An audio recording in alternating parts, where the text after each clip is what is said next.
the grand tapestry of human history, seemingly distant cultures often weave parallel threads. Two such threads, spun from the loom of commerce, are the merchant cultures of Edo period Osaka and Renaissance Italy. From a European perspective, the Italian story is well known, a cornerstone of Western identity. But across the globe, in the heart of Japan, a remarkably similar, yet uniquely different, commercial revolution was unfolding. This is the story of two cities, Osaka and Venice, and how their merchants, separated by thousands of miles, shaped the foundations of the modern world. Our story begins with geography, the silent architect of destiny. In Osaka, a labyrinth of rivers and canals served as the city's arteries, carrying barges laden with rice from across the nation. This intricate network of waterways was the lifeblood of its economy, empowering merchants and turning the city into a bustling hub. Similarly, in Venice,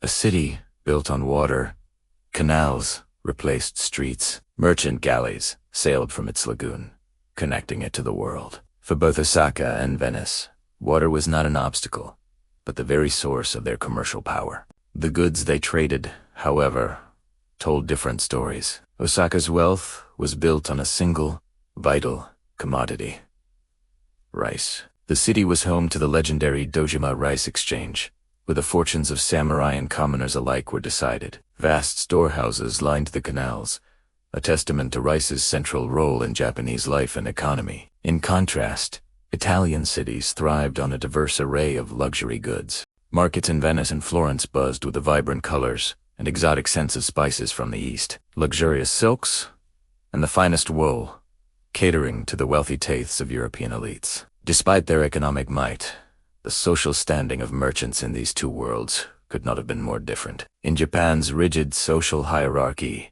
merchants, or occupied the lowest rank, below samurai, farmers, and artisans.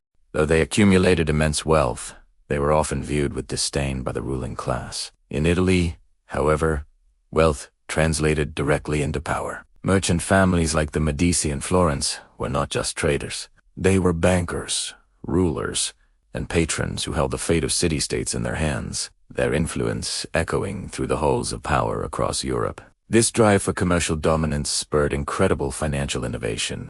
Osaka's rice merchants were pioneers, developing the world's first futures contracts. They traded not just physical rice, but promises of future harvests, using paper notes that functioned as a form of currency. This sophisticated system allowed for risk management and speculation on a scale previously unseen. Meanwhile, in Italy, merchants were perfecting the tools of modern finance. They established powerful banking houses and refined the art of double-entry bookkeeping, a revolutionary method that provided a clear, rational picture of profits and losses, laying the groundwork for modern accounting. With great wealth came a flourishing of culture, as merchants became powerful patrons of the arts. In Osaka, merchant money fueled the vibrant world of ukiyo, the floating world. Theaters pulsed with the drama of kabuki and the intricate puppetry of bunraku, art forms that captured the energy and spirit of urban life. Across the world, Italian merchants were funding a different kind of cultural explosion. The Renaissance.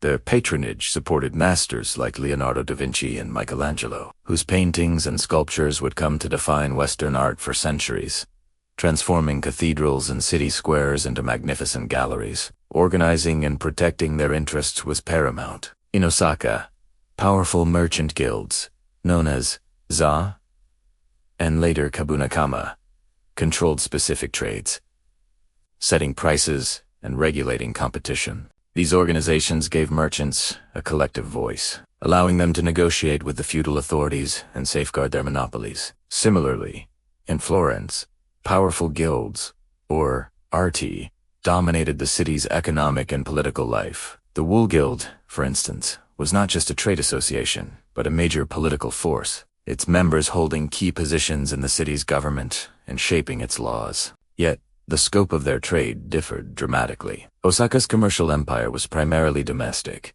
It was the central node in a vast network that connected every corner of Japan, earning it the title the nation's kitchen. Its merchants facilitated the flow of goods within a closed country. Italian city-states, by contrast, looked outward. Venice and Genoa, built maritime empires, their trade routes stretching from England to the Black Sea and across the deserts of the Middle East to the spice markets of Asia.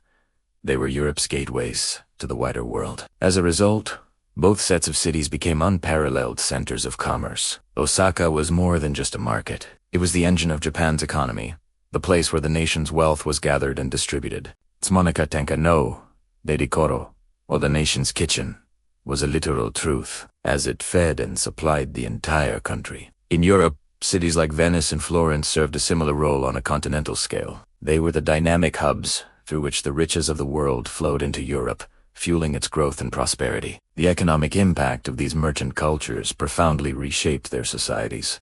In Osaka, the rise of the merchant class fostered a unique urban culture, one that celebrated pleasure, pragmatism, and worldly success. This challenged the traditional samurai-centric values and introduced a new dynamism into Japanese society. In Italy, the wealth generated by trade did something even more profound.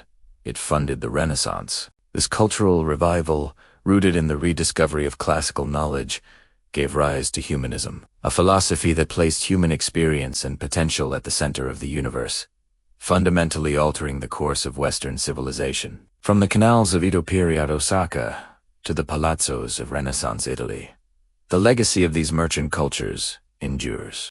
Though their worlds have vanished, the systems they created, futures markets, banking, and global trade networks, are the bedrock of modern capitalism. They proved that commerce could be a force as powerful as any army, capable of transforming societies, sponsoring breathtaking art, and connecting distant corners of the globe. The story of these merchants is a timeless reminder that the pursuit of prosperity is a universal human endeavor, one that continues to shape our world today.